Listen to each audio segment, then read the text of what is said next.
நான் என்ன ஒருத்தன் திடீர்னு கேட்டான், சார் உலகத்தில் எல்லா தலைவருக்கும் ஜாதி இருக்குது, நம்ம பேர்லாம் சொல்ல வேண்டாம், எல்லா தலைவருக்கும் ஜாதி இருக்குது, உலகத்தில் ஜாதியெல்லாம் ஒரு தலைவர் தெரியுமா சார்? நானும் யோசிச்சு பார்த்து இல்லைடாண்ணே.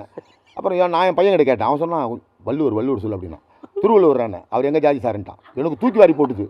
வள்ளுவர் உங்கள் ஜாதியா? ஆமாம் சார் எங்கள் ஜாதி சார். நீ திருக்குறளை படிச்சு பார், 3 இடத்துல சொல்லியிருக்காருண்ணா. நானும் என் பையனை மாஞ்சி திருக்குறளை படிக்கும், ஒரு இடத்துல சொல்ல அவர் என்ன சார் திருக்குறள் படிச்சு அவர் எல்லாரும் எவ்வளோ அழகாக சொல்லியிருக்காரு, அன்புடையார் பண்புடையார் எல்லாம் உடையார் சார் அவர் அப்படின்ட்டான். அவன் அவன் அவன் எப்படி கண்டுபிடிச்சி போயிருக்கான் பாரு.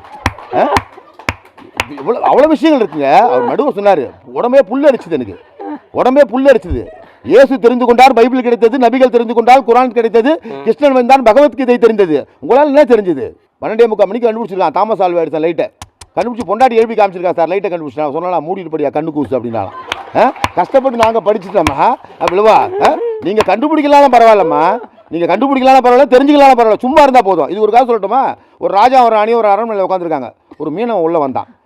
ராஜாவை பார்த்து, ராஜா நான் ஒன்று அதிசய மீன் ஒன்று கிடைத்தது, எனக்கு அது உங்ககிட்ட கொடுக்கலான்னு நல்லா கவனிக்கலாம் அந்த கதையை, அப்போ தான் விளங்கும். அந்த மீனை காமிச்சோன்னே அதிசய மீன் தான். ராஜாவுக்கு சந்தோஷம். பரவாயில்லையே அதிசய மீன் என்கிட்டயே, உங்ககிட்ட தான் ராஜா இருக்கணும். 1000 பொருட்காசு எடுத்து கொடுத்தாரு. இந்த பக்கத்தில் உட்காந்தா பாரு ராணி, அவள் சும்மா இருந்துருக்கலாம், வாயை பொத்திக்குது.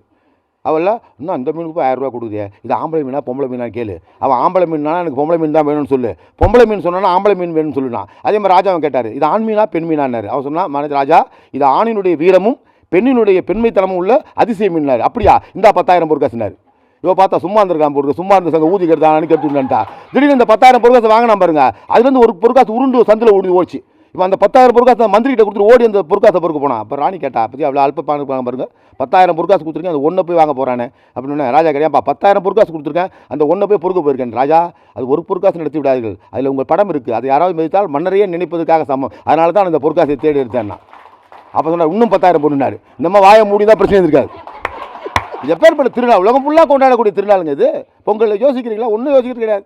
ஒரு அம்மா கூகுள் பேல போய் கிடைக்குது, பரோட்டா பொங்கல் செய்வது அப்படின்னு. கூகுளே வெடிச்சு போச்சு.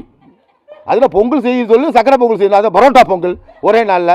எதுவும் யோசிக்கிறதே கிடையாதுங்க, நல்லது கெட்டதை பற்றி சிந்திக்கிறதே கிடையாது. ஆனால் நாங்கள் சிந்திப்போம். ஒவ்வொன்றையும் தெரிஞ்சனால தான் உலகத்தில் இருக்க அத்தனை கண்டுபிடிப்பு. கொலம்பஸ் நினச்சான், அமெரிக்கா கண்டுபிடிச்சான். கலிலியா உலகம் உருண்டைன்னு கண்டுபிடிச்சான். நீங்கள் என்ன கண்டுபிடிச்சிங்க? இன்றைக்கி செஞ்ச இட்லி நாளைக்கு உப்புமாவை போட்டு கண்டுபிடிச்சிங்க.